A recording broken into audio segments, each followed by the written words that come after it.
एक समय की बात है, एक छोटे से गांव में एक पत्थर काटने वाला रहता था। वह रोजाना तपती धूप में कड़ी मेहनत करता था। उसका काम बहुत मुश्किल था और उसे लगता था कि उसकी जिंदगी बहुत कठिन है। एक दिन काम करते हुए उसने एक धनी व्यापारी को देखा और उसकी शानदार जीवन शैली पर ईर्ष्या हुई। कितना शक्तिशाली है वह व्यापारी, पत्थर काटने वाले ने सोचा। काश मैं उसकी तरह हो सकता। अचानक एक रहस्यमय आवाज ने उसकी इच्छा पूरी कर दी। अचानक वह खुद को व्यापारी के रूप में पाता है, धन और आराम का आनंद लेते हुए। लेकिन जैसे ही वह अपनी पालकी में सवार होकर जा रहा था, उसने देखा कि एक उच्च पदाधिकारी और भी भव्य जुलूस में जा रहा है। चारों ओर पहरेदार और सम्मान प्राप्त कर रहा है।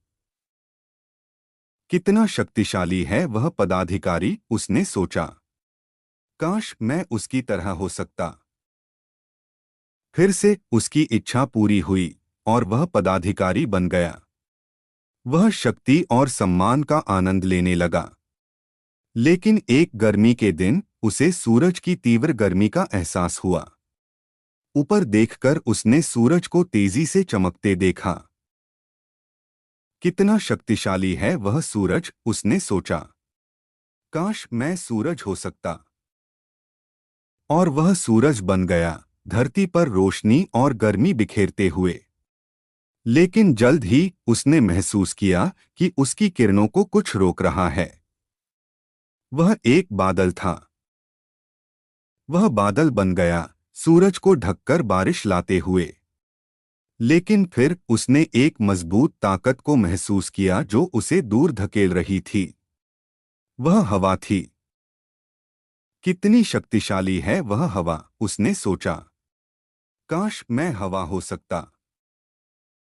वह हवा बन गया, जोर से धरती पर बहते हुए। लेकिन जैसे ही वह बह रहा था, उसने एक विशाल चट्टान को देखा जो हिल भी नहीं रही थी। और वह चट्टान बन गया, मजबूत और अडिग। लेकिन जैसे ही वह वहां खड़ा था, उसने अपनी सतह पर एक चोट महसूस की। वह एक पत्थर काटने वाला था जो चट्टान को काट रहा था। कितना शक्तिशाली है वह पत्थर काटने वाला, उसने सोचा। काश मैं पत्थर काटने वाला हो सकता। एक पल में वह फिर से पत्थर काटने वाला बन गया, यह समझते हुए कि उसकी सरल और मेहनती जिंदगी भी अपनी तरह से कीमती और शक्तिशाली है। उसने अपने काम और खुद पर गर्व और संतोष के साथ काम करना शुरू किया, यह जानते हुए कि सच्ची शक्ति और खुशी खुद को अपनाने में है।